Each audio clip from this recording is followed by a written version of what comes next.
A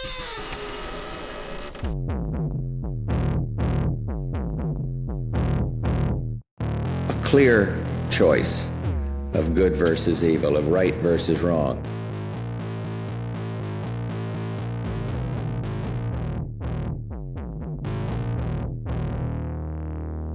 Twisted Tales.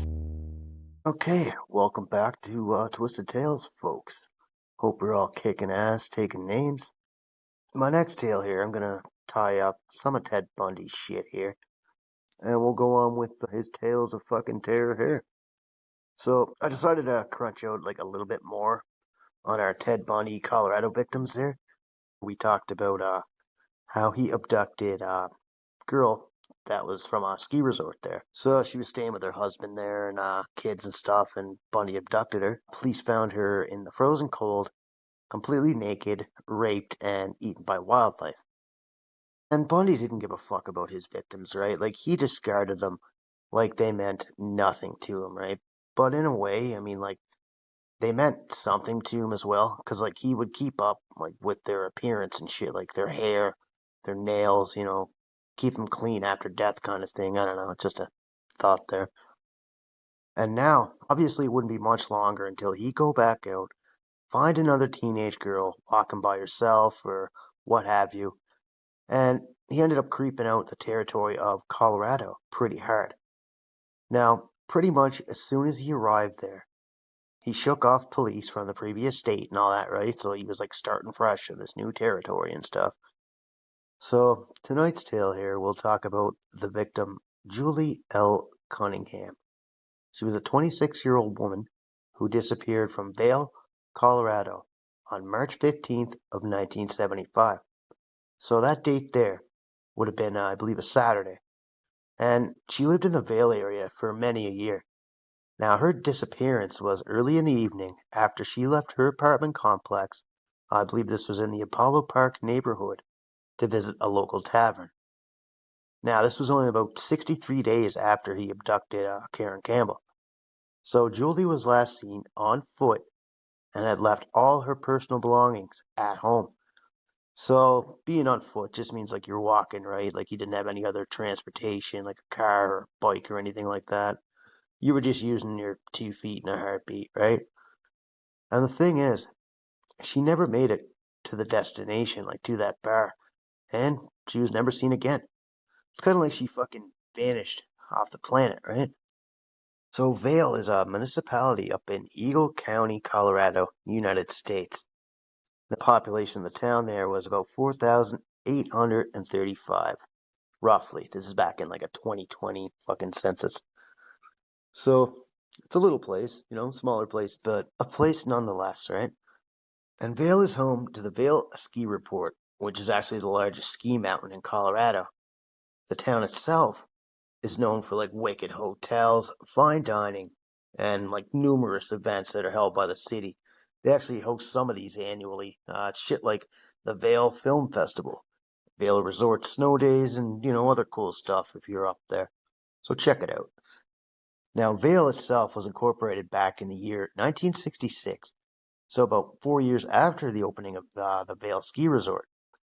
Now, the ski area was founded by a dude named Pete Seibert and another local rancher dude named Earl Eaton. This was back in 1962. So this was at the base of Vail Pass. Now, the pass was named after one Charles Vail. He was like a highway engineer who routed U.S. Highway 6 through the Eagle Valley in 1940, and then it eventually became Interstate 70. So, back to it here. That's your little history lesson, I guess. So, the building where she lived at is actually now, well, it was turned into a multi-store car park. This is a building that has like multiple levels for parking vehicles. These structures use like ramps, walkways, stairwells, and shit to provide access to parking spaces on different floors. Now, they're frequently found in like city centers, airports, or like other large facilities like shopping malls or hospitals. Now, the apartments where she stayed, they offered up like studio apartments. There was 1 and 2 bedrooms, lofts, other shit like that. So when she was last seen, she was wearing a brown suede jacket, some blue jeans, a ski cap, and boots. And unfortunately, she's never been heard from again. She was reported missing by a friend who stated that she failed to show up at the ski school where she was employed. So it was kind of weird for her not to show up because she was just very punctual.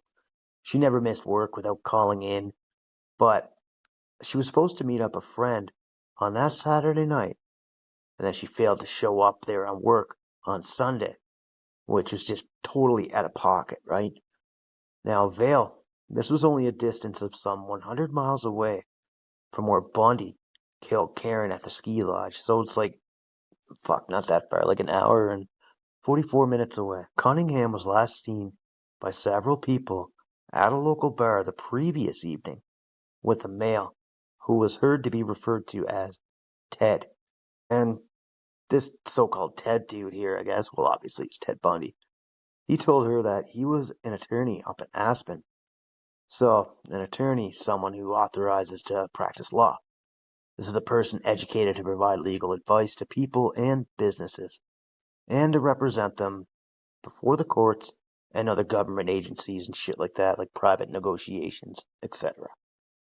Now, earlier in the day, before she went missing, she had spoke to her mother quite briefly by phone that day. Kind of made her feel a little bit like better, like talking to her mom and everything. And this was around 9 p.m. So after she went missing, her family reported her missing on March 21st. So I guess we'll get into a little bit about Julie here. So her friends dubbed her as a social butterfly. It's just a very sociable, outgoing person who loves attending parties and other social events, right? You know, talking to one group and then going on talking to another kind of thing, right? Kind of just symbolizes someone who enjoys many different social interactions without necessarily forming deep relationships with people. Julie was born on January 10th, 1949 up in Winchester, Middlesex County, Massachusetts. I can't say that word correctly. She had lived in Vail, Colorado for years prior to her murder. She was working as a ski instructor in a ski shop. Now, she was a sporting goods employee, I guess. This was at a place called Pepe's Ski Shop. This is located at 231 Bridge, St. Vale, Colorado. Actually, now it's called Pepe's Boutique and Ski. It like offers up ladies and men's skis. You know, you can rent skis. They have a ton of brands to choose from, right? Now, her height was 5 foot 5 inches. Her weight was 110 pounds, and her eye color was brown. Now, there are some that say Cunningham was depressed at the time of her disappearance and may have been suicidal. But there are plenty of her friends that actually dismiss this theory too, right? Some say she was just awesome anytime you seen her, right? Her parents were Herbert Lyle Cunningham, that was her father. He was born August 7th, 1908, up in Somerville, Middlesex County, Massachusetts, United States of America. He passed away on July 10th of 1980 at the young age of 71. It's down in Barnstable County, USA. Now he's buried at Inland Pond Cemetery, Harwich, Barnstable County, Massachusetts. And her mom was Eva Margaret Hall Cunningham, born August 13th, 1915, down in Milford, Worcester County, Massachusetts. She passed on May 30th, 1994, at the age of 78, also down in Barnstable County. Now, Barnstable is actually one of the 15 towns on Cape Cod, and it's the largest town on the Cape. So the night in question, Bundy approached Julie with his crutches and asked for some help from the young lady. He wanted her to carry his ski boots to the car, which was not far away. Now, he kept his vehicle parked in a spot a ways away, usually with most of his victims. He was having issues carrying them and all that at the same time, pretending he had the broken arm in his sling and all that. It's kind of his claim to fame as always, right? Now, apparently, he convinced her to have quite a little bit of sympathy for him. So eventually she agreed. She's like, yeah, I'll give you a hand, bye. And she agreed to carry the ski boots for him. And then they went to the car. And then this, right here, is when he smashed her over the head, grabbed his handy handcuffs, and he cuffed her. Now, he always carried these with him, every shot, right? Then, of course, he drove to a remote area west of Vale. So then he had sex with her and deliberately left the passenger door open and then waited for her to wake up. That's kind of fucked up. So when she came to, she perceived the open door as a possible avenue for freedom. Just as Bundy hoped that she would, right? Because he fucking toys with people. So she immediately jumped out of the car and fucking ran down the road. But there was no one around in this isolated area for miles, so I mean, she had no help. She just had to keep running, right? So he let her run around and scream, but this was just for a short distance. So he ran, chased her down, and then strangled her to death. I believe he used some cords that he had in his car there. Then he pulled her body under a juniper tree. He left her completely nude remains right there, gathered up her clothing, all her personal belongings or whatever she had on her, because she didn't have much, because she left most of that stuff home, and then just grabbed like whatever items that she had on her, and then he fucking left the area here. He placed everything in a trash bag and then tossed it into a dumpster somewhere down the road. And a little bit later, like when he was arrested and all that, like we all know that, he talked to police about Julie. Although he was never charged in her case, Bundy confessed to Cunningham's murder. So he claims that he knocked her out, drove her to a remote area. This was like 80 miles west of Vale, he said. He states that he strangled her, disposed of her body in a shallow grave up near Rifle. This is a municipality in Colorado. He described the gravesite as being like a high desert area with a circular drive. It's had like some large trees that he remembers, and her body was never found. He told police officers the only trees in this area were pinyon trees. So these trees grow in southwestern North America, especially in like New Mexico, Colorado, Arizona, and Utah. Now, pinyon wood, especially when it's burned, kind of gives off a distinctive fragrance. So this is like a typically pleasant kind of scent, like resinous, kind of like a woodsy type smell, I guess. So yeah, like pinyon pine trees, like they're also known to influence the soil in which they grow too. So I bet you didn't know that. Mostly because it increases like the concentrations in both the macronutrients and the micronutrients. So there's some facts. Now Bundy told police there that on that night, he just kind of went into detail here because he didn't give a fuck, right? He said, I walked back toward the center of town, up the road, and I walked slowly, looking for like passerbys. After a moment, I spotted Julie Cunningham coming down the road toward me. She was alone and walking on the outside of the parked cars. I used my crutch, I fumbled with the boot, and then started across the street, and I asked her to help. I told her that I only needed a little bit of help to get to my car. It was parked only a short distance down the road in the direction that she was walking. Obviously, right? But whatever, police were like, well, we gotta fucking check this out, right? So a team of experts who specialized in the discovery of remains, they traveled to an area that matched the location of the gravesite, but they didn't find any of her remains. They even brought a bloodhound with them, but they didn't find anything. Now, Bundy admitted to driving back to this spot all the way from Salt Lake City on two separate occasions. On his second trip, he buried the body, or what was left of it, he said. Now, he said this was like a month after he killed her, and he said this later on in the interview.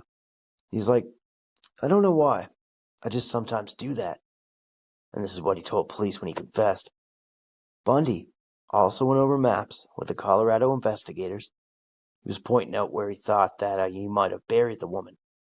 Now, this was actually during a 3-hour session on January 24th, 1989. Now, Bundy's description of the terrain here actually seems to be legitimate. From the I-70, there's a state highway that leads north to Rifle, and eventually it runs into the Rifle Gap Reservoir. which could be perceived as a small lake. And police went up there and they found 3 spots in the vicinity that appeared to be circular drives. But it was just hard to check out everything, right? They even surveyed the area for like 100 yards from the circular drive and didn't see any place with enough soil to bury a body more than a foot deep. And even with all the info that Bundy gave the authorities, you have to remember like how much driving he did too, places that he's been, and he was probably shit-faced half the time too, right? Because like he drank a lot before he would kill people too. Now his memory wouldn't even be all that good too. I mean, fuck, that's years later when he's doing confessions. Unless I think that like he just talked about some murders that he wanted to, right? And then he kept some to himself too, kind of like a fucking trophy or something. And honestly, I think that he told them of murders that he just wanted to tell them, right? Like, keep shit to himself, and he's like, nobody's gonna get these from me, kind of thing, right? It's like, I'm gonna fucking cherish these forever, or until you get the death penalty, you fucking prick. Now, Bundy said he wanted a deal before he confessed to Cunningham's murder. He wanted the cops to approach the governor on his behalf, asking him to postpone his execution, which obviously didn't happen. Now, there was a dude named Linval. He wanted to talk to Bundy about 3 different cases, but Bundy insisted on starting with Cunningham because her body had not been found. She was just like many of fucking Ted's other victims, right? Young, pretty, long blonde hair. She had a life ahead of her, and it was just all cut short because of this dickhead. She had no idea who he was, how evil he was, or that she was gonna fucking die pretty soon. And unfortunately, none of his victims knew this. But some years later, investigators combed through the northwest corner of a condo redevelopment up in Vale's Lionhead area here. So this is where some skeletal remains were unearthed. So following the discovery of the remains, a Vale police detective said there's only one active adult missing persons case in a ski town of more than 5,000 residents, and that one is Julie Cunningham. A detective sergeant named Annette Doplick told everybody that it was too early to know if the human skeleton unearthed during the hotel demolition project were hers. Now, an Eagle County coroner was brought in. Her name was Kara Bettis. She said about 70% of the skeleton found had been recovered using cadaver dogs. Now, over one weekend here, they found a partial skull and nearly a full set of teeth.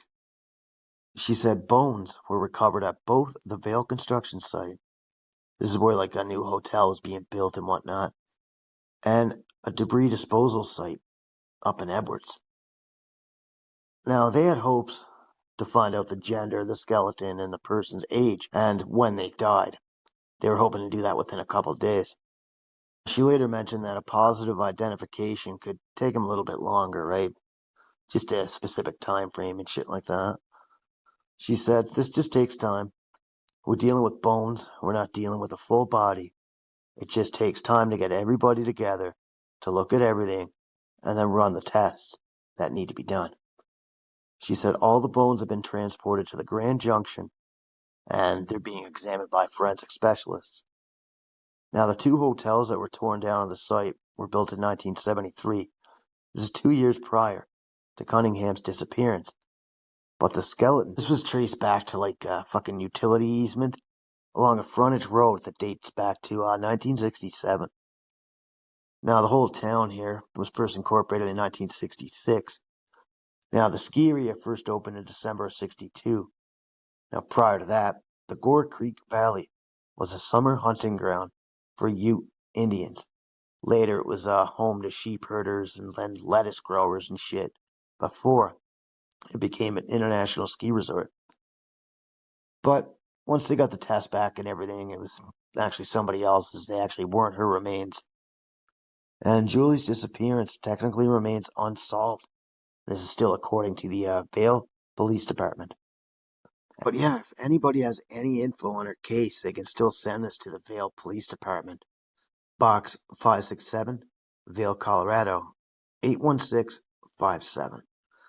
So yeah, it says to reference this dude, Gary Arwal, Chief Gary Arwal. I don't know if he's still alive or not, but, what do you do? And her NamUs account number is 12084. So NamUs, this means like the National Missing and Unidentified Persons System.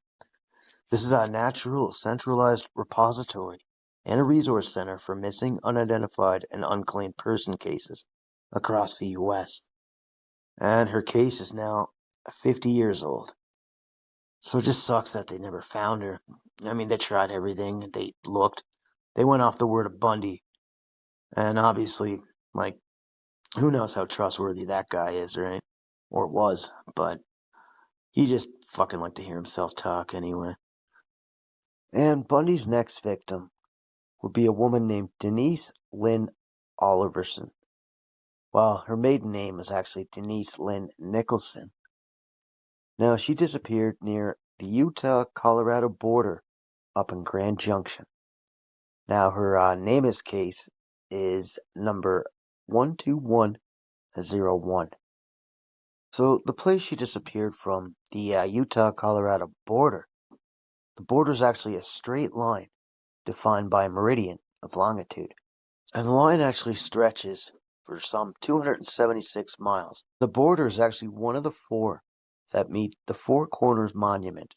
Now, that's the only point in the United States where 4 states share a single point. So, there's some info, I guess. Now, Denise's agency case number is 75-01585.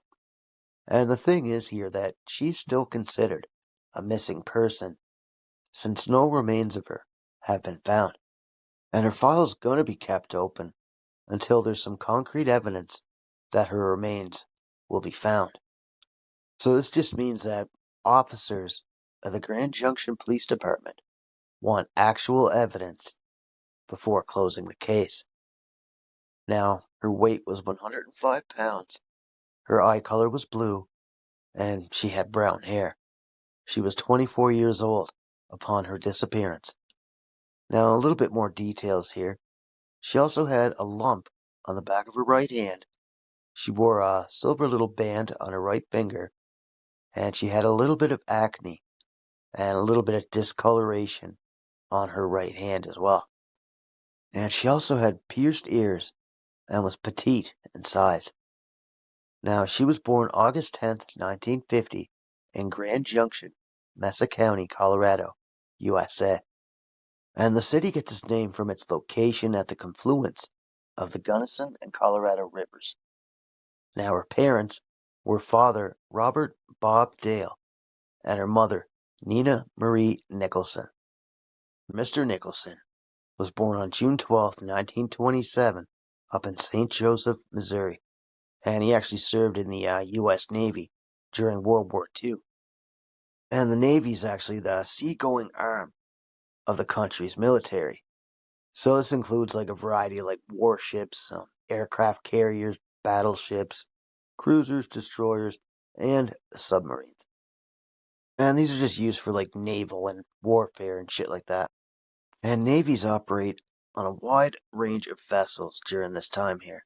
This includes like large like capital ships like battleships, smaller combat ships, destroyers, aircraft carriers, and stuff like that. Now, the United States Navy had expanded a lot, like dramatically during World War II. And they were able to do this through like large fucking scale ship production, stuff like that, right? So it was just by like adjusting its doctrines to take advantage of the industrial capacity. Their primary function here was to control the sea lanes, enabling the projection of military power ashore, protecting like supply, convoys, stuff like that, engaging in like naval and land targets. So yeah, there's tons of different occupations there. There's like seamanship, gunnery, engineering, damage control, and it's sometimes aviation, right? Medical and communications and all that shit. Now, Denise's mother, she was born up in good old St. Louis, Missouri. This is on August 15th, 1923. Now, some nickname this great city as the Gateway to the West and also the Gateway City. After Denise's mom graduated from high school, she enlisted in the U.S. Navy, and when the war was over, she then enrolled at Denver Art Institute, where she met her future husband. Now, the Art Institute here just tries to enrich lives through like the acquisition, presentation, and preservation of works of art. Kind of cool stuff, I guess. Now, later on, Denise's parents ended up getting married, so they tied the knot on June 29th of 1949, and they had two daughters, Denise and her younger sister, Renee. Now, the couple eventually relocated to Colorado here, and Robert got a job as a commercial artist at the Daily Sentinel. So, a commercial artist is just a person, well, it's a professional who creates art for like commercial, promotional, or marketing purposes, such as like advertisements, product packaging, logos, and all that other shit. So, the family then settled down in Grand Junction in 1963 after moving from Colorado Springs. So this is like almost a 5-hour distance from the Springs.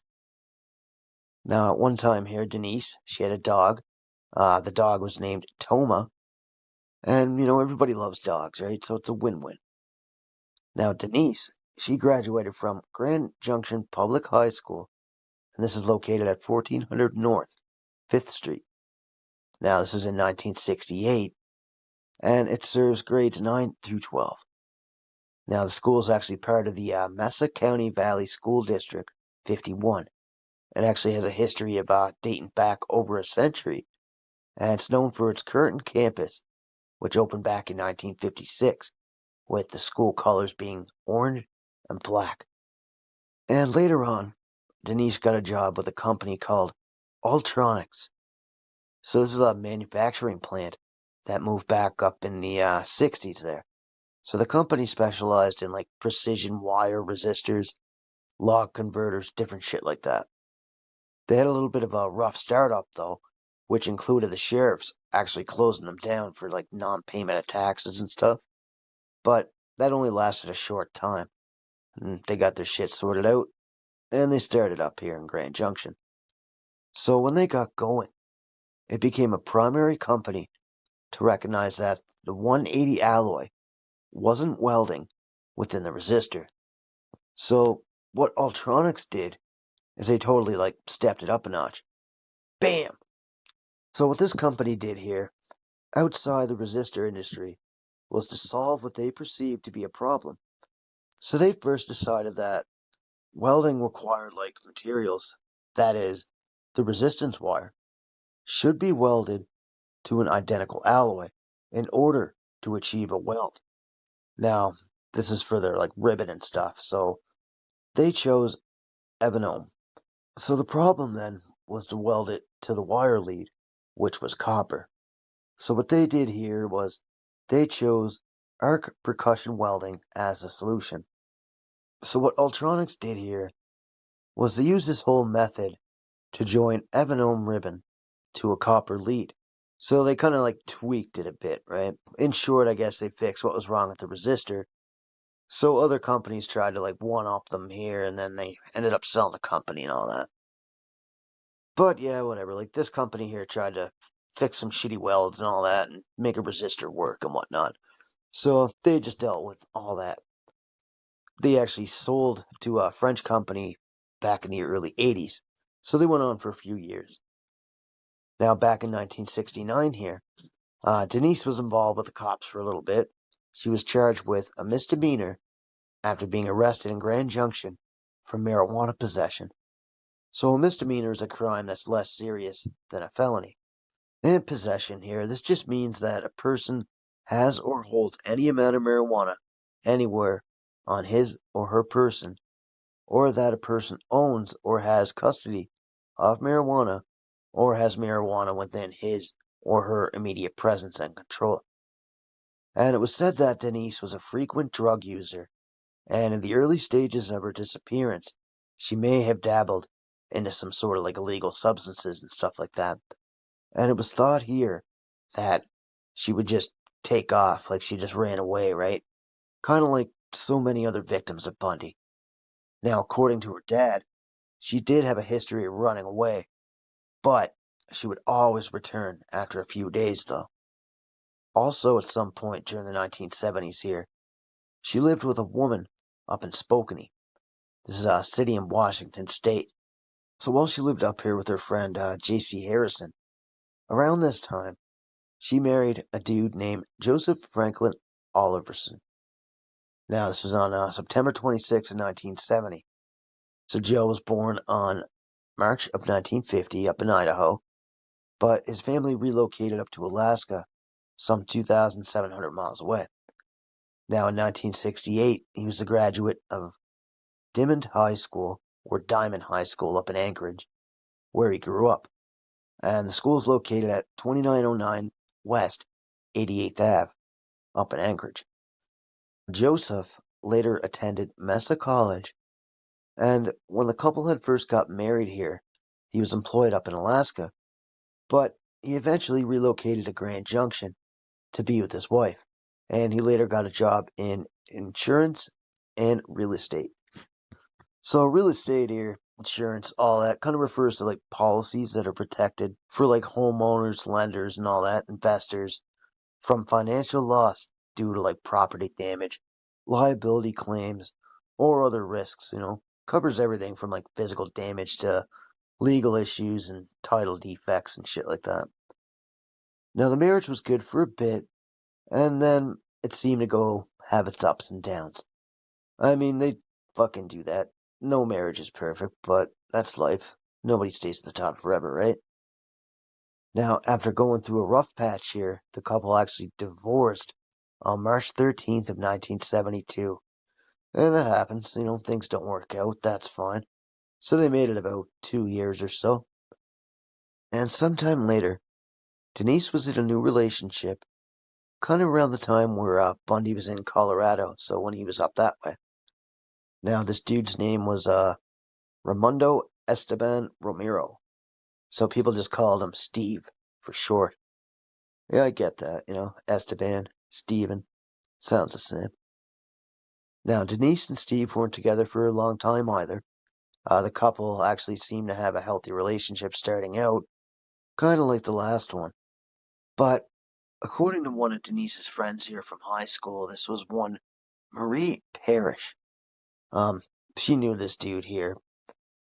She didn't like this dude at all. She actually wanted him out of her house and all that, right?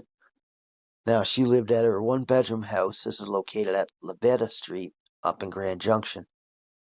But, this Romero dude kind of moved in with Denise, right? He kind of pressured her into it, right? Some say it was a safety precaution here because Denise had a, dangerous former ex around the area or some shit, right?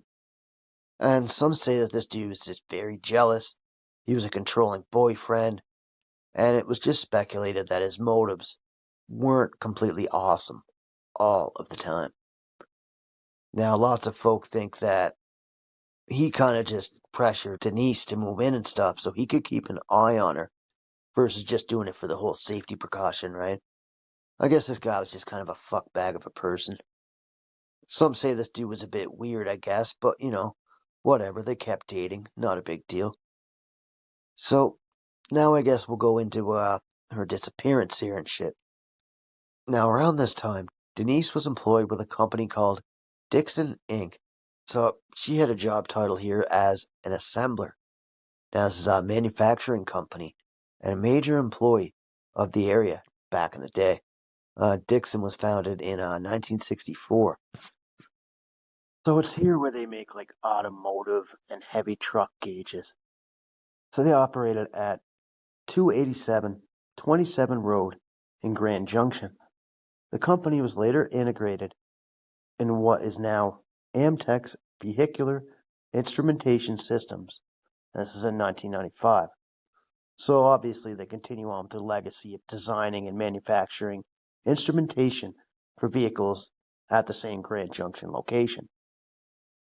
So here she was doing okay. I mean, she had a good job, a weird boyfriend, but, good family and all that. But on Sunday, April 6, 1975, Ted Bundy was in Colorado at this time. And, like many women before her, he did the same thing to Denise. he abducted her at the South 5th Street Bridge in Grand Junction, Colorado. So, tale goes here, on that day, she had an argument with her husband and was going to go to her parents just to calm down a little bit because she was just a bit frustrated at the time. And she left the one-bedroom home that she shared with her boyfriend around 3 p.m. that afternoon. She left with no coat or personal possessions. So Denise set out on a bike ride from her home at 1619 Lavetta Street en route to her parents. So this is about a distance of 1.7 miles away from her place. Half hours straight through, You'll get there quicker. It's also like 283 miles away as well. And like I said, we all know how Bundy liked to drive, right? So since she didn't make it to her destination, and nobody had heard from her, like her parents or boyfriend or any of her friends, so like police were called and everything, and then the next day, her 10-speed yellow bicycle and sandals were found under the 5th Street Bridge, under a viaduct near the railroad tracks, and this is around the Colorado River on US Route 50. Now, the type of bike that she had was coast-to-coast 10-speed bicycle, serial number 2C174568. So this was sold by the Coast to Coast Hardware Stores. This is a company that private labels bicycles from manufacturers like Ross and Huffy, and the early models were made by Ross, and the later models were made by Huffy. Now, the store started in 1928, and it ended in 1997. So a little bit about the bike. The 10-speed referred to the common 2x5 drivetrain, so 2 chain rings in the front and 5 cogs in the rear. This is kind of typical for the era. Now, these bicycles were generally considered user serviceable, reliable, but not high-end, and often made with steel components. So, due to this, it made them heavier than modern bikes, but they were also still able to be broken down and rebuilt.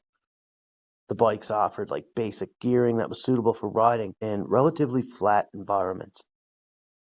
So that day when Denise didn't come home that night, the boyfriend had just assumed that she got to her parents, spent the night there, because that's what usually happened when they've been arguing. But he did get concerned the very next day when she still didn't call or stop by the house or anything. So he picked up the phone, called her parents' house to talk to Denise, because he wanted her to come home and everything, right? And he was told that she wasn't there. So obviously, this kind of scared the shit out of the dude, right? Became panicked a little bit. Mr. Nicholson contacted police on April 7th, 1975, and reported his daughter as missing. And Denise's parents spoke to police.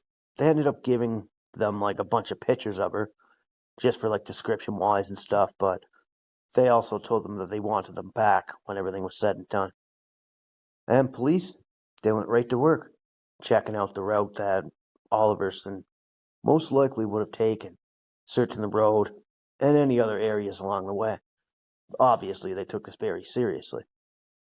And later on the same day, someone had called police from the Denver and Rio Grande railroads, and they got in contact with the Grand Junction Police Department. So they told them that there was an abandoned yellow bike that was leaning against a pillar underneath the 5th Street viaduct near the railroad tracks.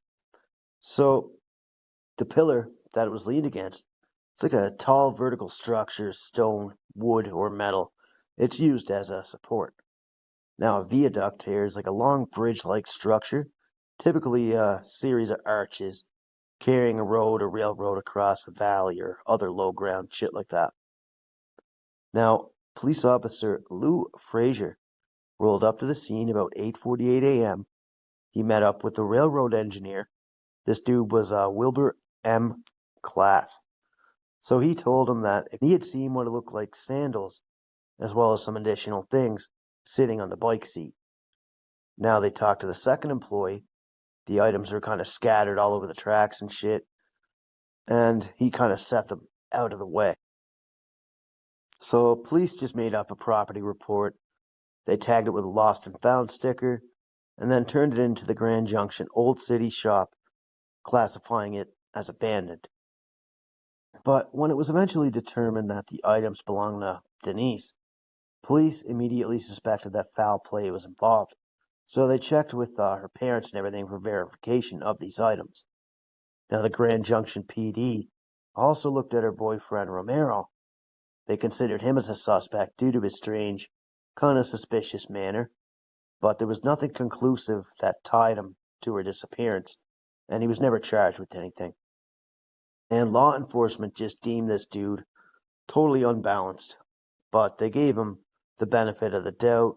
They said that maybe because his girlfriend was missing, he was just acting strangely, right? Now, an unbalanced person is someone who's like mentally or emotionally disturbed or lacking sound judgment. And that stuff can happen if somebody you love goes missing and you don't know where the fuck they are. Now, the cops originally started looking into the boyfriend and all that, thinking that he murdered her and hid her body in a crime of passion. But witnesses later said that they saw Oliverson leave his house and he didn't go after her, or go with her or anything, right? Now, the Colorado Bureau of Investigation even conducted a polygraph examination on her boyfriend on July 21st, 1975, in an attempt to determine if he knew what happened to her. Now, he said that on Sunday, April 6, 1975. So he said that he went here with Denise to buy more shampoo from a drugstore located on North Avenue. So after the drugstore, they went to the park and then visited with several of their friends. Now, Romero then said from there, they just messed around town and then went home. And it was at that point where she said she was going to go leave for a bike ride. Obviously, they must have had a little bit of a fight or argument or something like that prior, right? So Denise got her yellow 10-speed bicycle out from the front room. This is where she kept it, and left at approximately 3:30 in the afternoon. She said that she was going to swing by her parents' house before returning home, and that was the last time that he ever saw her. Romero told police that he didn't know what happened to Denise, but he didn't harm her in any way, but he strongly felt that something bad had happened to her. Now, the officer kind of asked why he thought that, and he was just like, well, shit happens type deal. Now, the officer that was administering the polygraph said that it was, in their expert opinion, that the subject was being truthful. Now, police always look into the victim's boyfriends or husbands during investigations, too. So this is mostly because statistics show that a significant majority of homicide and violence victims are killed by someone that they know, with intimate partners being the most common of perpetrators. This is just like a standard investigation procedure based on the statistical reality that most murders are not committed by strangers. Now, they also spoke with members of her family, her friends, her co-workers, and anybody that knew her.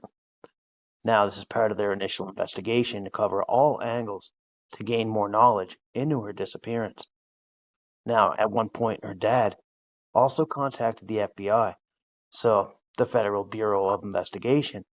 This was for further assistance on the matter, but he was told that they wouldn't be able to assist in the case unless there was an indication that she had been kidnapped or was killed as a result of foul play, which is fucking complete shit, but I guess they have their rules to follow, right? And he told police that early in the morning on the day that his daughter disappeared, an unidentified male called his residence and asked if Denise was there. So when he answered, he said no, and then asked who was calling, and then they hung up the phone. Now, the next day, this was Tuesday, April 7th, he said the same person called, asked if Denise was there. He again replied with, no, she's not, and asked who was calling. And it was then that the caller finally answered and said, this is Steve. And later on that same day, Romero told her father that, in a separate phone call, Denise had been hurt by a car. And, he was thinking, this can't be true, whatever. And it was just speculated that Steve said that because he was just still incredibly distraught and upset about Denise missing. and he wanted to make her dad feel his pain type thing, like him feel pain as well. Which is a completely fucked up thing to do, but like I said, the guy's weird. Even some of her evidence that got gathered up at the crime scene here ended up going missing because some punk ass cop. I guess he actually started to take stuff from evidence and he was giving it to his girlfriend because of their high market value and the fact that they were considered very nice items. Now, those items um, were her purse and I believe a light brown rolled up belt. So, while we're on the subject of missing shit, her bike that was given to that old city shop, that too had vanished, and it was also found out that it was never dusted for prints. Now, a Grand Junction police officer commented that kids had access to those bike racks at that old city shop, and that the bike was probably taken by some kids. So, Denise's father ended up losing his ever loving shit on them because that bike was like the only key piece of evidence that they fucking had. And after the bike had vanished, Mr. Nicholson was never even informed of the bike incident, nor was there ever a report written up about it. Upon further investigation, it was found out that the theft took place sometime between April 7th and May 25th of 1975. So it's crazy how just shit can go missing during an investigation, right? Like you'd think they keep that stuff pretty close, dust it for prints and whatever, right? But back in the 70s, I guess, is different times. And sometime during the investigation, a chief criminal investigator for the Ninth Judicial District in the state of Colorado named Mike Fisher had received a phone call from police up in Roseburg, and this is about a dude named Jake Tepler. Now, he was interested in speaking to police about her disappearance, and he was actually interrogated in two fucking separate cases here involving Bundy at one point here. Now, this dude was a Tufts University graduate and a resident of nearby Snowmass Village. And he was like a former employee of a condominium complex, too. Now, he was known as like this nomad type dude. This is a dude who kind of wanders around from area to area. He went from one job to another, and even if he did have one, he never kept it for long. Checked out his fucking background and shit. One of his old co-workers had stated that Tepler was just a very sick dude. He was the kind of person who would go in the corner and jack off or whatever. And Tepler also had no criminal record prior to all this. But police spoke to him anyway. This is during a bunch of interviews here.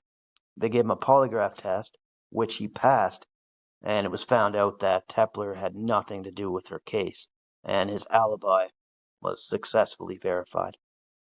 Now, Tepler had no direct association with any crimes beyond being an initial person of interest in the early stages of the police investigation of Denise.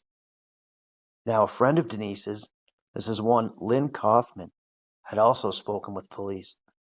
She mentioned that on occasion, Denise would just take off for a while, but she always came back after a couple of days or so.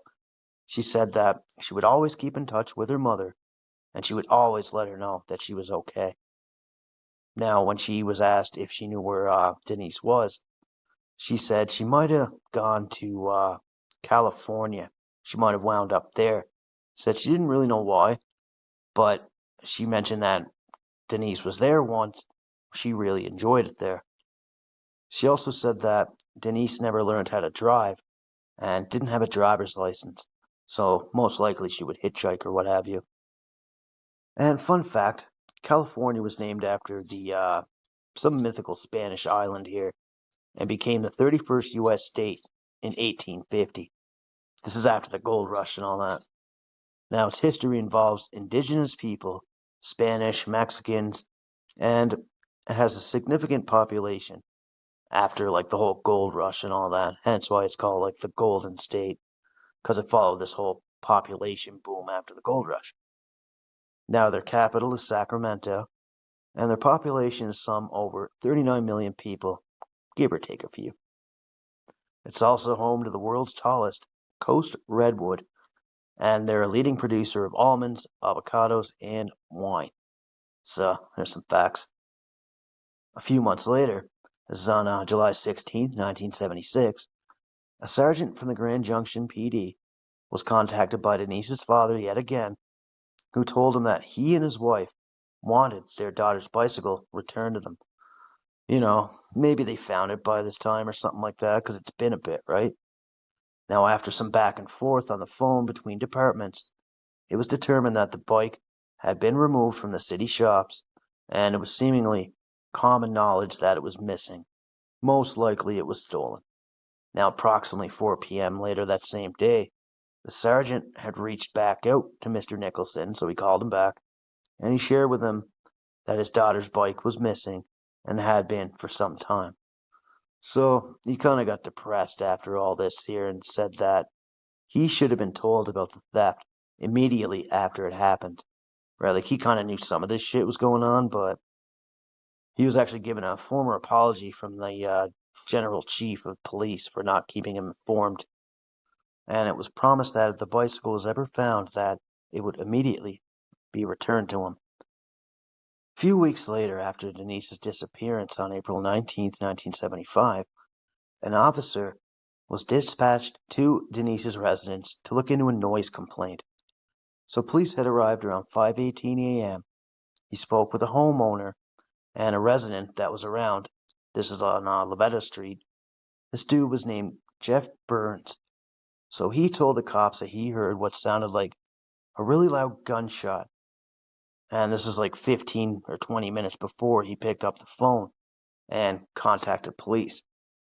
So he told them when he first heard the unusual noise, he looked out the window, saw nothing out of the ordinary, and then decided to go back to bed. A few minutes later, he heard a voice kind of whimpering and groaning and whatnot. So then he looked out his window again for a second time, and he saw a man lying in Denise's driveway. He was rocking back and forth, seemed like he was just doing some crying. So police hopped on over to Ramiro and Denise's place. When they arrived, they checked out the driveway, and then they checked out his yard in the front of the home, but they didn't find anything. When they checked the front door and they looked in, they noticed that there was a light on and a dog that immediately got up from his nap and then started barking at them. And then they noticed a man of Spanish descent sleeping on the floor. So they began knocking at the door a bunch of times, just in attempts to wake him up. Now, when he got up, he went to the door, he opened her up, and then began to talk to the officers. And it looked to them that he was just crying and distressed. So they explained what they were doing there, that they were investigating a report of a gunshot, as well as an individual lying in his driveway. Ramiro replied that he didn't know shit about any gunshots, but he was the one that was crying in the driveway. When the officer asked if there was anything he could, do to help or anything, he replied with no, because the police were unable to find his girlfriend, who was missing, and he feared might never be found, and that she was possibly dead. And the police were like, well, why do you feel this way, right? He just replied with, that's just a feeling I have. Now, throughout the whole ordeal here, he was just upset, he was crying, and this kind of disturbed the officers a little bit, right? So they asked him permission to come look around the residence, and cops came in, they walked around, saw nobody else, and seemed like nothing was up. Now, in a whole separate event here, on a different day, detectives reached out, and they asked him, if they could look through the house for something that, might help them aid in their investigation to find Denise, but he refused them admittance. So this guy actually let them search through the house here at this time, but there was a different occasion here that he didn't let them look through the house or anything, right? And police kind of thought that was kind of fucked up, but I don't know. What do you do? And although the cops did feel that it was most likely Ramiro that did shoot off the gun, they didn't see a weapon in his house or feel that he was a threat in any way, shape, or form at this time. Now, sometime later, this is on May 25th, 1975, that same officer was requested to do a follow-up visit with Romero, and this is after Denise's father called the department asking if there was any more movement on his daughter's case, and they said no, there wasn't, right? Now, investigators also spoke with a good friend of Denise's, Marie Parrish. She said the last time she seen Denise was on April 4th of 1975. She told detectives that she reached out to Romero on April 27th, 1975, and asked if there was anything that she could help with, during the investigation, if this guy needed anything or whatnot. Denise's boyfriend got super angry and said that it was none of her business, but if she did learn anything new, that she better get in contact with him and not Denise's father. On May 18th, she saw Steve riding a yellow boy's 10-speed bike roughly 3 blocks from his house, and he just kept on driving. He refused to even look at her. Now, she also wondered if this was the same bike that Denise was last seen driving. She also shared that Romero seemed very possessive and jealous of Denise, and at a few times that they interacted and stuff, this dude was just wicked angry and had a bad temper. She said this guy was just kind of a dick. She also told investigators that Denise was recently kind of infatuated with another man. This guy was named Fred. Now, she used to run into this guy a couple times here at the park, and this is before she disappeared.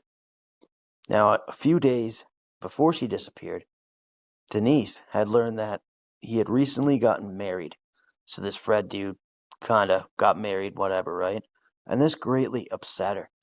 Marie also shared that she mentioned his name a few times in front of Steve, and that kind of made him pissed off. On May 27th, 1975, investigators spoke with Mr. Nicholson, who told them that his daughter's friend Marie would probably be the best person to speak with about details regarding her life. Now, by the time Denise disappeared, she hadn't been living at home for quite a few years, and he wasn't always aware of what she was up to, although she did have the habit of coming over to visit every Friday and Sunday, no matter what.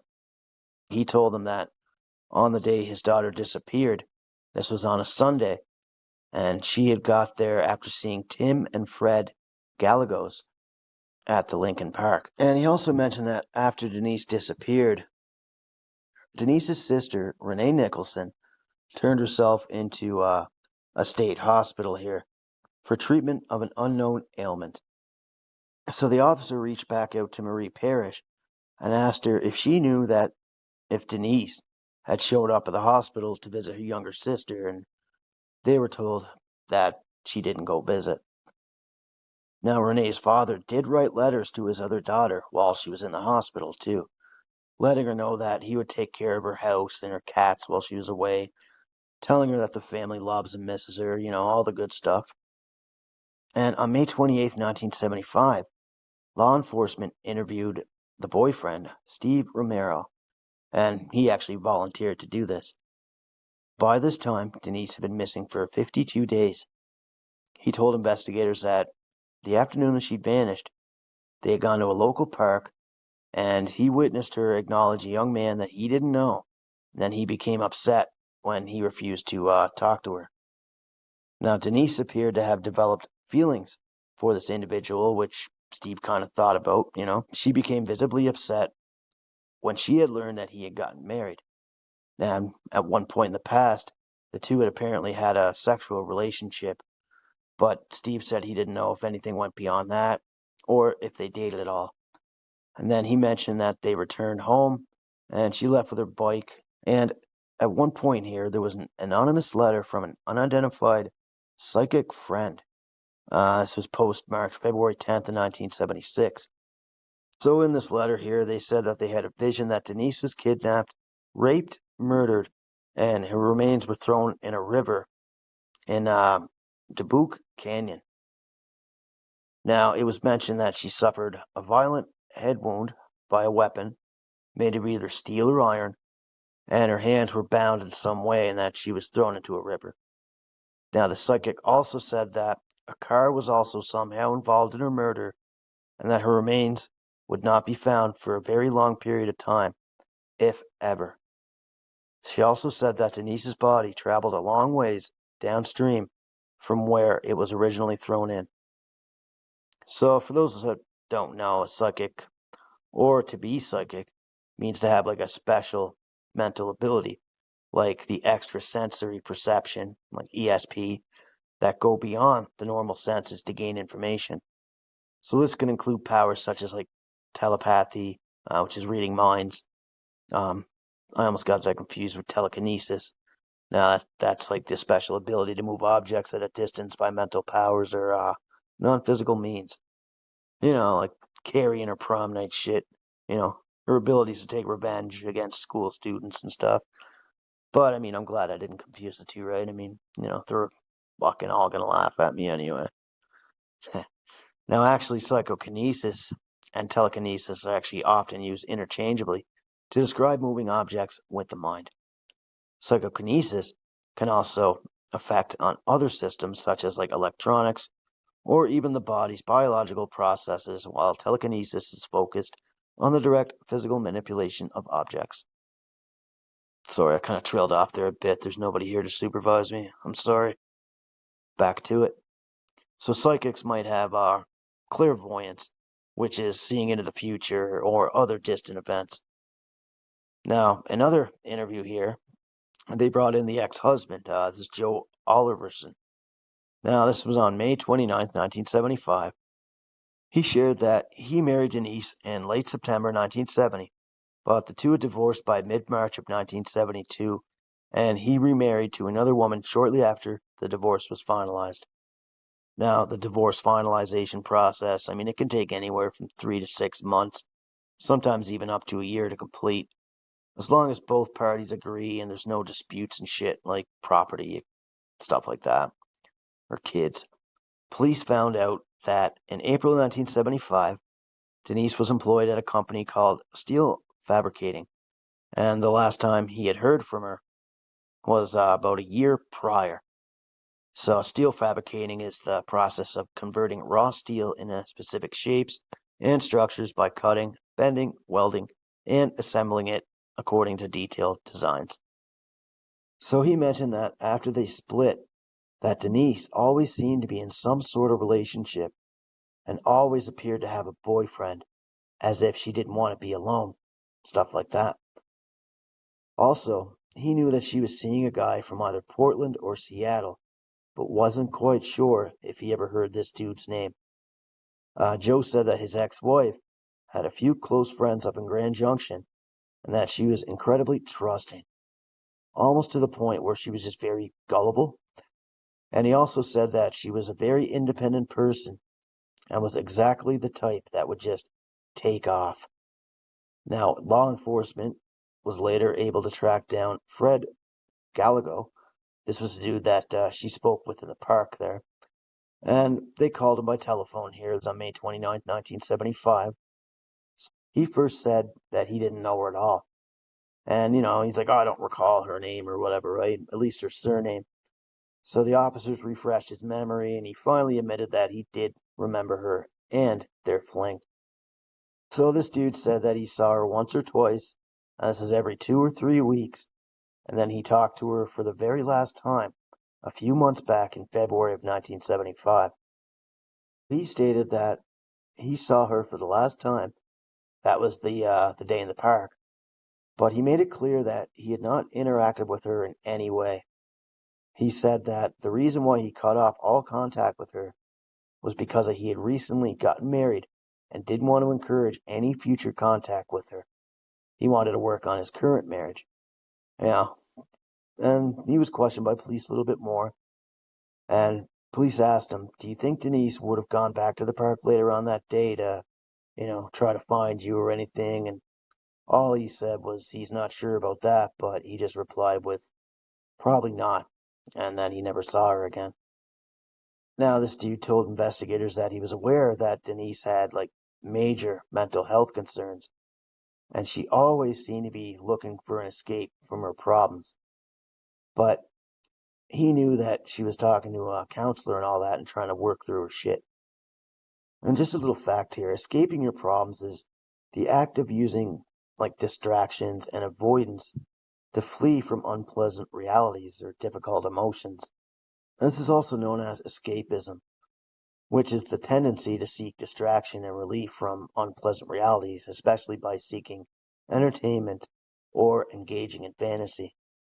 So back to it. On June 2nd, 1975, Grand Junction investigators sat down for an interview with the railroad engineer Wilbur M. Class. That's the dude that found the bike and all that around 7:30 a.m. on April 7th, 1975.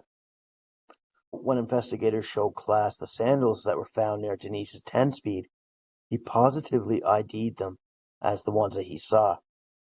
Now, her boyfriend Steve also identified them as the pair that belonged to Denise. The worker told the cops that the yellow bike wasn't there the previous day, and he strongly speculated that someone may have placed the bike there in the dark, like late at night or early morning hours on April 6th, or possibly the 7th.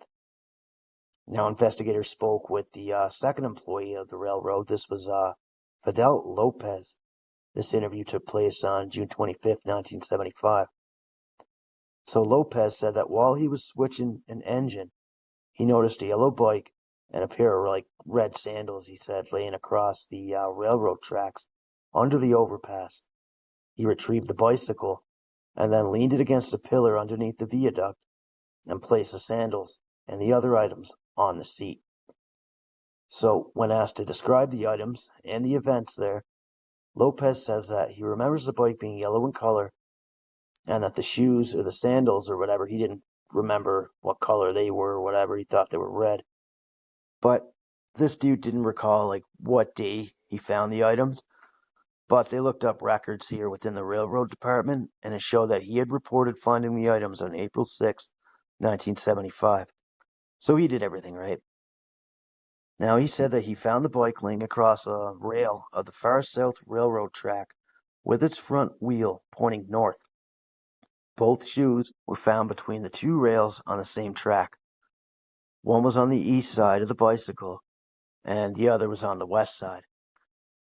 He said to police that he thought the items weren't left on the tracks for a very long time, as they probably would have been noticed right away and then removed by somebody else. Mr. Lopez says that he didn't notice anything that would have made him think there was any signs of a struggle or anything like that. And that was pretty much it for that interview. Now, police looked at a few more things here, and they didn't seem to get any further with their investigation on Denise. Now, the town locals here, after a time, actually started calling 1975 the year of fear. This is because it was such a rough period for Grand Junction when it came to missing and murdered women. Obviously we all know it's Bundy, but I mean, back in the day, they didn't have a sweet fucking clue as to who it was. But I mean, what do you do, right? Side note, even Carol DeRanche, she was actually still working with police on her abduction, about her case about him too, right? Oh, also, a little reason why they called this the Year of Fear. This was because there was a couple of high-profile crimes that year besides all the Bundy shit. There was the murder of a 19-year-old Deborah Debbie Tomlinson, who was found in her off-campus apartment. Yeah, I mean, then police found another young woman here that had been weighted down in the Gunnison River. So she was tied down with a set of weights and just fucking thrown in the river. So, I mean, it was just a bad fucking year. So that's why they called it the Year of Fear. Just reflects on the chilling atmosphere that was created by these unsolved cases and the public's fear in the community at that time. Now, when Bundy Boy was later arrested here, we all know he got arrested and shit, he actually did confess to Denise's murder and gave the confession to police. Now, Bundy mentioned that he came across her when he was returning from his second round of dumping Julie Cunningham's remains. Bundy claims that he encountered her as she passed through the Grand Junction. This is after burying Cunningham and whatnot. Alright, edit. I'll start. Now, Ted was asked about his possible involvement in Denise's disappearance during his death row confessions and shit, too. This is by Detective Fisher. So Bundy kept trying to like push it off, saying that he was tired and shit. And he's like, I don't want to talk about this, right? He's like, I confessed and whatever, right? And that he just wanted to go back to his cell and rest. But this dude just kept on him, right? He's like, Bundy, you're not keeping up your side of the deal. So he ended up giving Fisher the runaround, and fucking Bundy's like, I'll get back to you on that, I promise. And then the two men never spoke again, right? So like I said prior, like there was shit that Bundy wanted to let you know, and there was other shit that Bundy didn't want to let you know, right? But when he was going on to the electric chair and shit, he pulled all this last minute shit, right? So there was a taped confession that Bundy actually took place with here less than an hour before he was put to death. This was 6:16 a.m. or whatever. So he confessed to the Florida State Prison Superintendent, Thomas Burton, that he officially killed Denise Oliverson. The only thing that he confessed was that he killed her in his car, then transported her to the state border between Colorado and Utah, and dumped her body in the Colorado River. This is about 5 miles west of Grand Junction. He didn't mention anything on if he sexually assaulted her, and he never shared exactly how he abducted her or took her life, but he specified that she was not buried. And here's a little thing too here. Shortly after she disappeared, her dad had shared that she didn't like water and wasn't a big fan of swimming. And here Bundy dumped her in the fucking, fucking river or whatever. I mean, that's fucking sad. So after Bundy's confession, police said that they didn't bother going out to check the potential dump site because 14 years had now passed, and upwards of hundreds of thousands of people already have walked through that area. They would have trampled evidence and destroyed anything of possible value. I mean, you fucking could have tried. I mean, I think that's bullshit, but that's the way of life, I guess. But I think that some things should have been checked out at least. I mean, 14 years is a long time and all, but still. Now, the time she went missing, according to the environmental experts, that would have been the time of year that the runoff of the river would most likely have swept anything in it way downstream. And another thing here is like water current. It's just a powerful flow, right? Like it's a powerful flow of water. Now, this can be caused by factors like steep river gradients or like narrow ocean channels, shit like that. Uh, Another thing, rip currents. I mean, those are wicked strong too, like narrow channels of water. They move away from shore at high speeds, and also tidal currents can play a factor too. Now, these are powerful movements of water that occur in coastal areas due to the pull of the moon and the sun. I mean, it would also give fucking local wildlife a good amount of time to pick apart her bones and disperse them throughout the area, if she came to shore or whatever, right? Now, experts determined that if any trace of Denise were to turn up, it would have happened by now. And on February 19th, 1976, FBI Forensic Laboratories sent a letter confirming that they received a sample of Denise's hair for comparison to evidence taken from Bundy's bug, but nothing ever came back for a match or anything.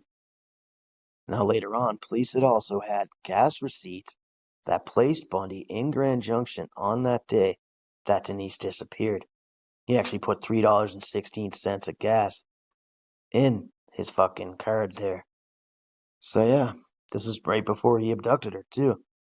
This is at the gas station in Grand Junction on his Chevron card he used. Now back in the year 1986, Mr. Nicholson talked a little bit on his daughter's appearance. He said that people need to finalize it in their minds, otherwise they'll be bouncing back and forth. You don't have a funeral. You can't have a funeral when a body is never found. A tragedy like this just tears the whole family up. He said, I'll never be the same. He said, you raise a child. Of course, she wasn't a child anymore. She was a young woman. He said he was sick and that there's something wrong up in the attic. Now, there's always the possibility that he would get out and he would do it again. He said that he is a very intelligent man, but it was channeled in the wrong direction, in the worst way. And Robert Nicholson also felt that Bundy should have been executed way before it happened. Also, in 2013, the Grand Junction PD collected DNA samples from Denise's mother just in case they ever found her remains. Now, in May of 2019, the Grand Junction PD changed Denise's disappearance from a missing person case to a homicide after they reviewed Bundy's confession tapes and they talked to investigators and all that spoke with him while he was on death row and shit. Now, Denise's father unfortunately passed away at the age of 74 on October 2nd, 2001 up in Grand Junction. Her mother passed away at the age of 94 on December 28th, 2017. The mother, Nina, remained a generous and kind woman despite the whole bunch of tragedies that took place during her life. It said here she loved to dance, she was fascinated by koala bears, and she was always very hospitable. She wanted to make sure everyone around her was taken care of. What a great woman. But sadly, right before she passed, Denise's sister, Renee, died in the summer of 2017. Now, it was described that in her obituary, she was described as a gentle and loving soul. Now, as a young woman, Renee studied to be a dancer, but was very ill in the final few years of her life, which restricted her activities. She died at Hope West and Hospice Care Center on August 24th, 2017. And Denise's old boyfriend here, Steve Romero, he married a woman named Sandra on February 17th, 1982, but they divorced just a few years later. So he remarried a woman named Wilma on August 17th, 1977, and unfortunately he died on November 3rd, 1996. And although Denise's case has officially been closed, as of January 2024, no trace of Denise Lynn Oliverson has ever been found. And fucking Bundy just went along, fucking ruined people's lives as he went, right? He didn't give a fuck. All he cared about were his own sick, twisted desires and the power that he kept over the women that he abducted. He just kept chasing the thrill again and again, and it wasn't gonna go away anytime soon, right? But unfortunately, as we all know, he would continue on and abduct and murder a couple more young women while he was in Colorado. And it sucks, but I'll get into the next couple victims here. And his next victim would be a month after abducting Denise. On May the 6th, he would abduct, then kill a very young girl, Lynette Dawn Culver. She was just a 12-year-old girl. I touched a bit on her a couple episodes back, but I didn't go into too much detail. So I'll talk a little bit more on her case. She went missing on May 5th, 1975 from Pocatello, Idaho. Now, it's a little known fact that Culver was the first of 5 girls to go missing in Pocatello between 1975 and 1983. There were a couple other murders after Bundy's arrest, I guess. Now, Bundy was incarcerated when the 4 other Pocatello girls were abducted and murdered.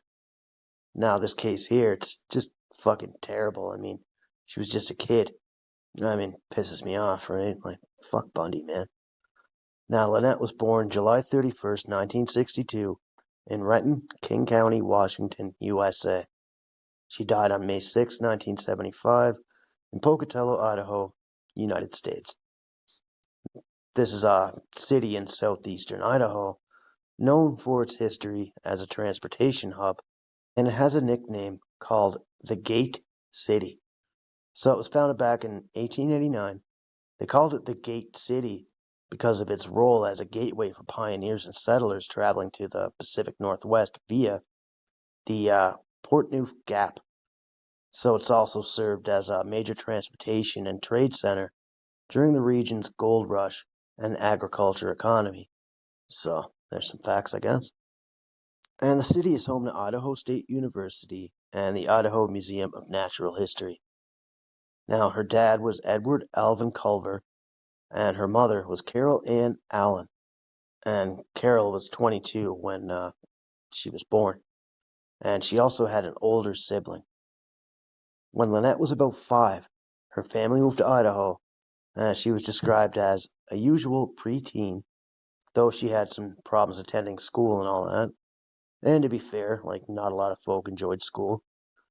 She was a shy but a happy child. Lynette was raised in a loving home where she was quite attached to her older sister. So she lived here with her parents. This was at 237 Fairbanks. She was last seen wearing a red checkered shirt, a maroon coat with a fur hoodie, and some blue jeans. She was 5 foot 2 inches. She weighed 110 pounds, had long light brown hair, hazel colored eyes, and had a mole on her lower left cheek. So tale goes, she was a 7th grader. Culver said to have left Alameda Junior High on her lunch break, and she was last seen boarding a bus here that was going to Fort Hall Junior High School on the afternoon of May 5th, 1975. So Bundy was parked outside the school on McKinley Avenue. Bundy spotted Lynette. She was walking alone, and then he abducted her not long after. So after a brief exchange, she climbed into the Volkswagen, and Bundy drove off with the 12-year-old girl. Or some say that he acted like he was a police officer here, and he ended up conning her to get into his vehicle. Because this guy's just a weasel dick like that, right? She was reported missing after she failed to return back to school. So another report here states that Culver was last seen walking down Eldridge Road in Pocatello on May 6, 1975. She was never seen again. Now, foul play is suspected, and Culver may be a victim to homicide. And a lot of her friends, when police talked to them, they told police that she appeared a lot older than her actual age. So maybe that's why Bundy abducted her, because she seemed like she was way older than what she was.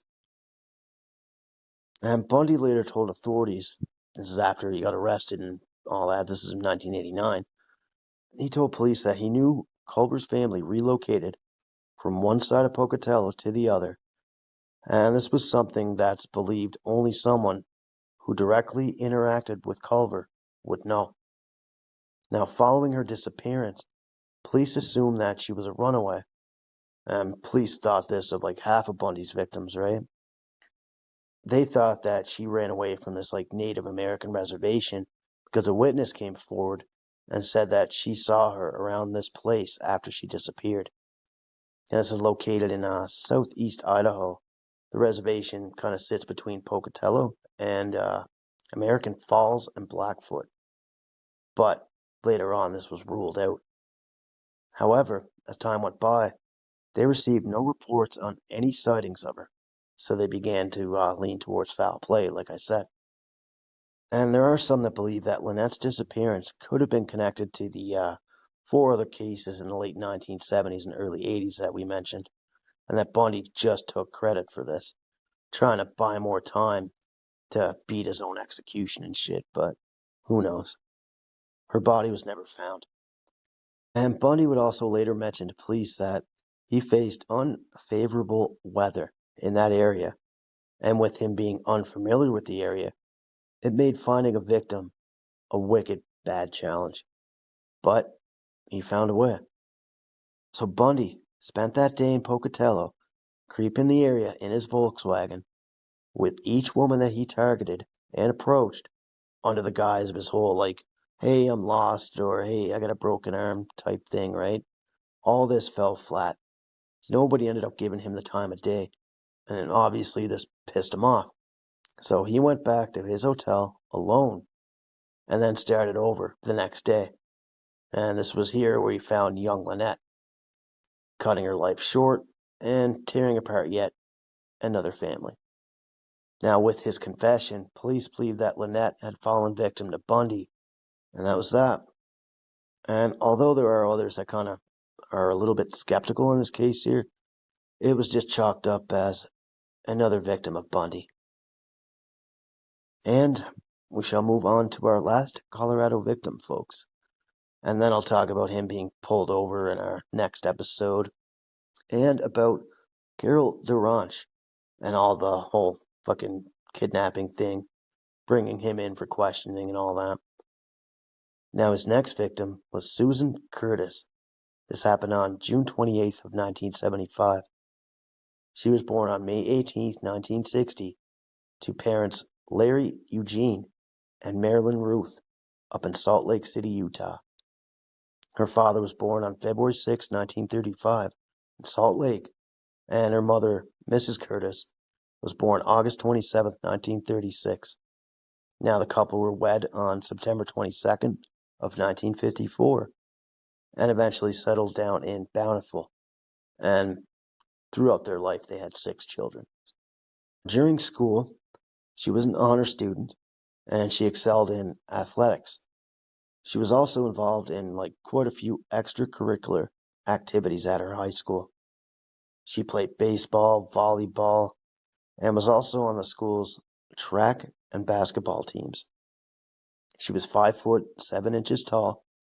She weighed 120 pounds, had hazel-colored eyes, and brown hair that she wore really long and parted down the middle.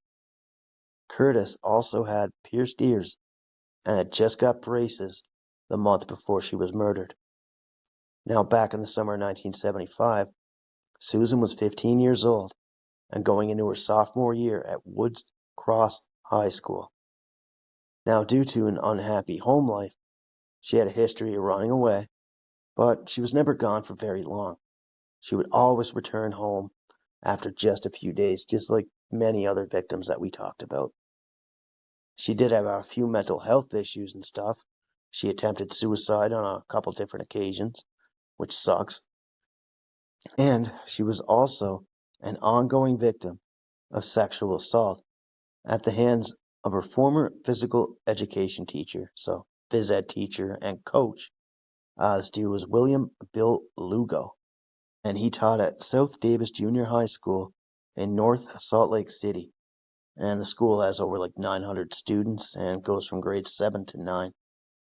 Lugo actually ran away together with Sue the week before she was murdered. He even flew her to Phoenix and put her up in a hotel room.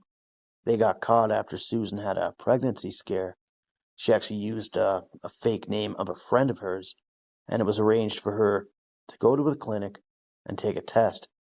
But there was apparently a mix-up, and the results were actually mailed to that friend's parents.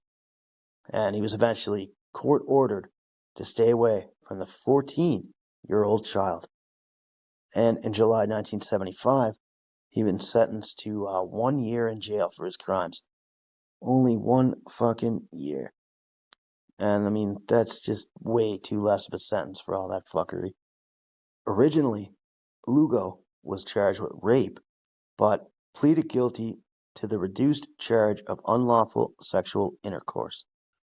Now, that's a general term here, which instead uses specific offensive, such as sexual assault, sexual interference, and sexual exploitation, to address non-consensual sexual activity or sexual activity with individuals below the age of consent. This is like any touching of a sexual nature that violates a person's sexual integrity without their voluntary agreement. And here in Canada, it can get you anywhere from 10 years to 14 years. I think these laws should actually be stricter because it's just fucking gross. So during court and all that, the court judge told him, because of the public trust that he held and violated, this court is required to impose a jail sentence upon you. It's been reported that the entire experience was pretty traumatizing to her, and because of the relationship between you guys, she suffered a lot of behavioral health issues. These issues are mental illnesses that can impact a person's thoughts, their feelings, and their actions, affecting relationships and the ability to cope with daily life going forward. Now back to it. So the summer before she disappeared, Curtis had been spending much of her time at a friend's house up in Centerville, which is a suburb community north of Bountiful. Centerville is actually located between Bountiful and Farmington, and both cities are just north of Salt Lake City. Actually, Bountiful was actually the second Mormon settlement in Utah. It was originally called the Sessions Settlement. Centerville's name comes from the central location between other settlements and shit, so there you go. Now, at the time, she wasn't getting along very well with her family, and in an attempt to reconcile with them, she was picked up by her older sister Barbara on June 24th, 1975. And Mr. and Mrs. Curtis came along too, right? Because they were attempting to bring their kid back into the family life that we all know she missed. And she also registered Sue for a 2-day Latter-day Saints conference at Brigham Young University. So this conference here is a semi-annual worldwide meeting of the Church of Jesus Christ of Latter-day Saints. This is held in April and October, so twice a year. During this event, church leaders share a bunch of spiritual messages and their guidance throughout a whole series of broadcast sessions with announcements and directions from modern-day prophets. So on June 26, 1975, the sisters rode their bikes along with a friend named Lynette Stringer, 50 miles from Bountiful to Provo. And the girls even met up with some other kids here. This is from Bountiful's Orchard Youth Ward. This is at the Orchard Steaks building in North Salt Lake City. So they all made the whole fucking long ride together. Now, they even stayed the night in a yard at the residence of Eva Smith, and on multiple occasions during the journey, Sue complained of stomach problems, as well as feeling a little bit suicidal. So they made it to their Mormon university sometime in the mid-morning the following day, and then quickly settled into their assigned rooms. Now, once at the conference, she said she was going to the room with Lynette. This is up in Merrill Hall in the Hellerman Halls, which is a group of dormitories. So Curtis was staying in the all-female dormitory. This is a second-story room, specifically numbered 2121. And according to the missing persons report here, Barbara was staying nearby in room 2118, so not far from her. So there was a whole formal banquet here going on early in the evening on the first day of the conference here. This is being held at the Wilkinson Student Center now. Curtis was last seen around the 7 p.m. mark. She was wearing a full-length yellow evening gown. She had just eaten dinner and was worried about food possibly being stuck in her new braces. So she left her friends to walk the quarter mile back to her room to brush her teeth, telling them that she'd be back in a few minutes. Now, Sue wasn't a student here and wasn't very familiar with the layout of the campus. Now, it wasn't like a long walk or anything. It was a fairly short one. Should have only taken her about 10 to 13 minutes or so. And she didn't return. And when she didn't come back to the banquet, Barbara had went looking for her. And then when she went to inspect her toothbrush, it was bone dry. So this means that she never even made it back to her room. All of her clothes, money, and personal possessions were all left behind, and she was never seen alive again. After Barbara made the initial report with BYU officers, the Provo Police, Utah Highway Patrol, and Utah County Sheriffs, and even Orem Police Departments were all notified. Now, when officers looked through Susan's possessions, they found $21 in a jewelry box on the dresser. She left behind a pair of jeans and some other clothes folded and hanging up in the closet, along with several pairs of shoes, a pendant, and a ring that she reportedly would have never left behind. It's also worth noting here that there's a parking lot near the Hellerman Halls dormitory, and in the past, we all know that Bundy had successfully snatched quite a few of his victims from campuses after parking so far away. And Curtis's disappearance stirred only a small amount of buzz in the media. It wasn't a large case, although it did cause great concern to investigators at the BYU. Despite her habit of running away and everything, law enforcement wasn't hesitant to immediately start investigating her disappearance as an abduction. BYU campus police and the Provo Police Departments investigated the disappearance. And even in the beginning here, there were a few witnesses that came forward claiming to have seen Curtis around town and being on campus and shit like that. And it's a little known fact here, Bundy actually didn't even know her actual age. He too thought that she was a lot older. He possibly thought that she was like a high school student or something, but he was dead wrong. So she would have been his youngest victim up to that point in his murder spree. So he went on to say after abducting her, he brought her back to his room at the Holiday Inn where he sexually assaulted her and then drowned her in the bathtub before eventually putting her body in the trunk of his Volkswagen and disposing of her body in a river north of Pocatello, which possibly could have been Snake River. And I believe it was only a 1.6-mile ride from the school where she was at to the Holiday Inn. Now, Ted Bundy checked into this hotel under an alias as well. The Holiday Inn was located at 1399 Bench Road in Pocatello. And Snake River is actually a major river in the interior Pacific Northwest region of the U.S. It's about 1,080 miles or 1,007, and it's actually the largest tributary of the Columbia River, which is the largest North American river that empties into the Pacific Ocean. Also here, one professor had reported to police that he saw her trying to sell a textbook in the back of his class 4 days after she went missing, right? He said that she was wearing a blue knit top and faded jeans and was able to possibly identify her from her picture. Others claim to have seen her hitchhiking in Provo, Orem, and the Spanish Fork areas. And one person reported that he saw her hiking up by the Y Mountain, directly to the east of the Woods Cross football field. Also, according to the missing person report that Barbara gave to the BYU police, this is at the time that she disappeared, she was seeing a social counselor about her mental health issues, who at one time she shared with her dad that she had a lot of concerns as well as suicidal tendencies, so at least she opened up to her family about that stuff. Now, also, the gym teacher that she had a relationship with had quickly become the chief suspect, mostly because of all the creepy shit he pulled prior to her disappearance. And yeah, this whole dude was just polygraphed by the cops. The whole examination was determined to be deemed inadmissible, and he was let go to be scot-free. And yeah, this Lugo dude here lived in like a wicked upscale neighborhood too. Police shared that they were working on Curtis's disappearance and understood that they had an affair many years ago.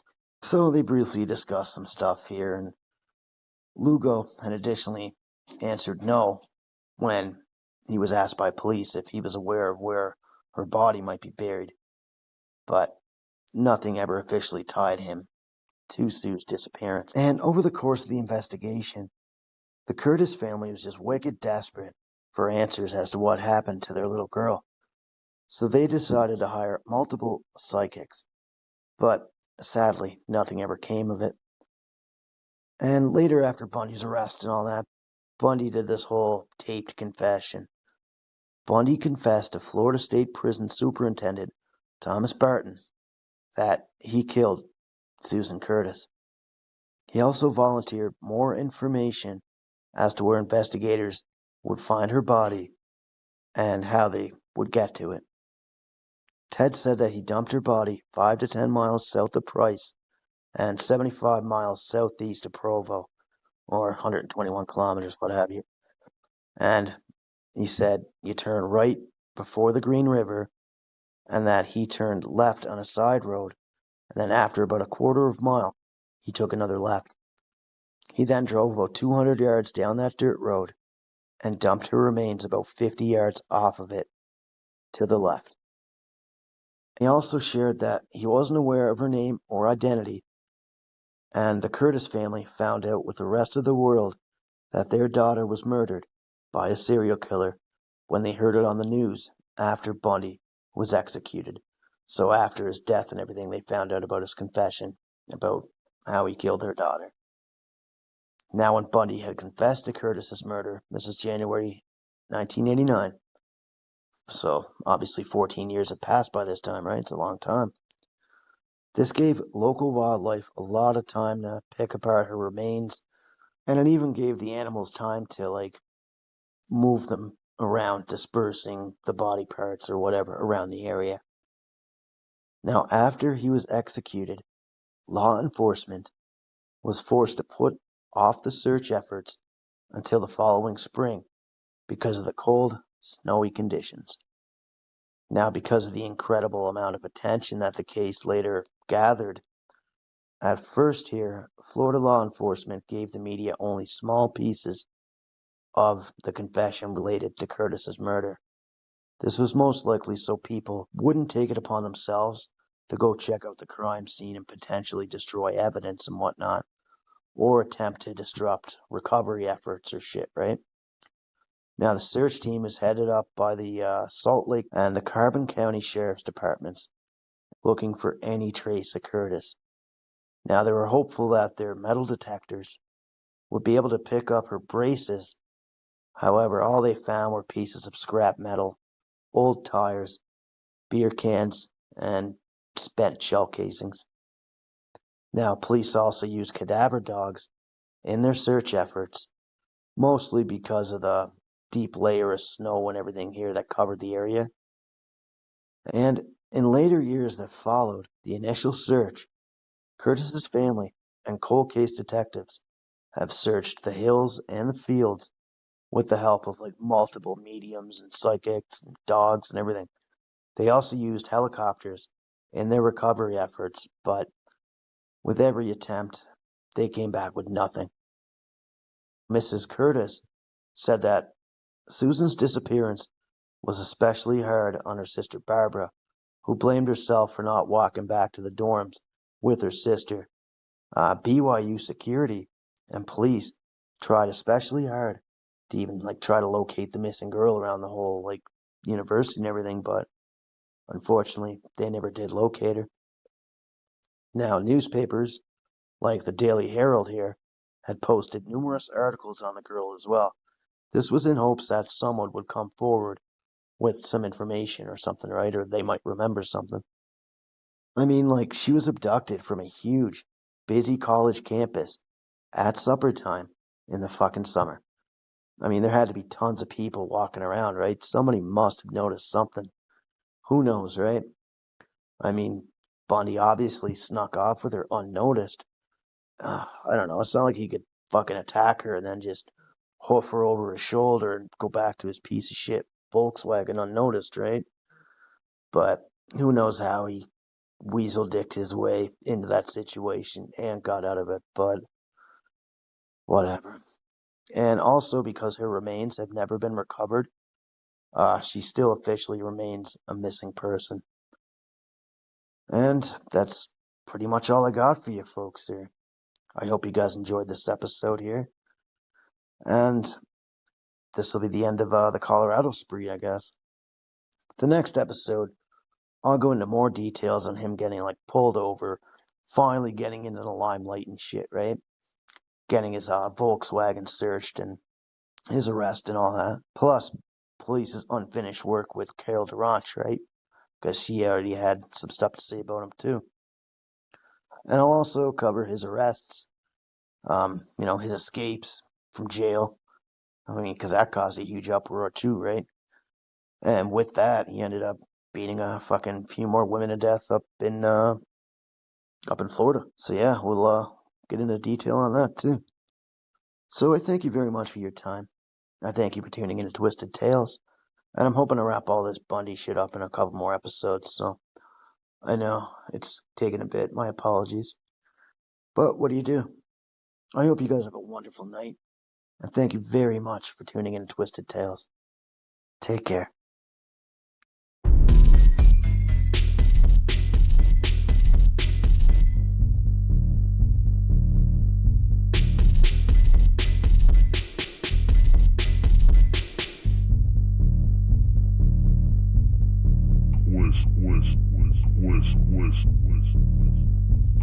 Twisted Tales.